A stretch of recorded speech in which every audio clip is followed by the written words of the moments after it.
Now we're going to go to central London and our correspondent Amelia Papadopoulos, who's in Westminster. Amelia.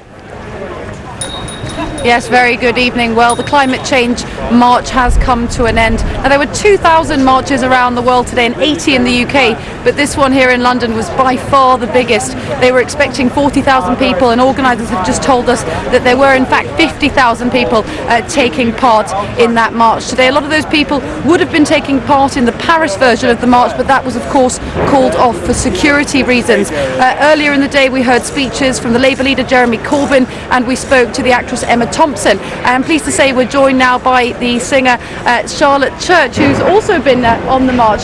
Charlotte, how was it for you today? Oh, it was gorgeous. It was a lovely march, really nice and calm, and lots of singing, lots of fun, lots of carnival sort of bands, and yeah, it was great, and some people with some really brilliant messages. And you also performed a song that you wrote especially.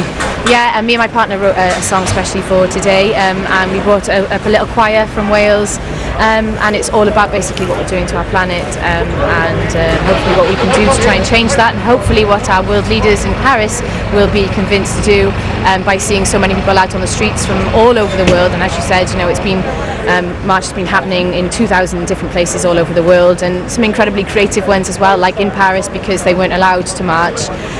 They left little pairs of shoes, thousands of pairs of shoes, all in the streets in the city. So that's what, for me, that's what it's about as well. It's about creative protest and making it sort of interesting and exciting, and finding ways in which to make people listen, and, you know, for our leaders to listen to us, which hopefully they will. Well, you mentioned our leaders at that summit in Paris. Are you hopeful that they might come to a decision for climate change this time?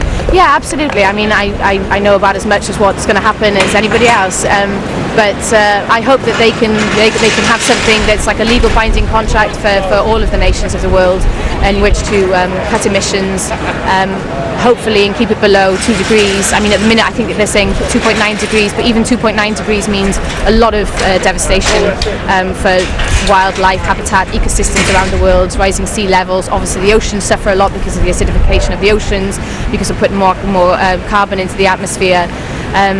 So yeah, I mean, I'm hopeful. What else can we be? Thank you very much, Charlotte, for your time. Charlotte Church there, who was part of the march here. And a lot of the people that we spoke to today said this was very much about climate change, but also the march was to show solidarity with the people of Paris following the tragic events earlier this month. Amelia, thank you.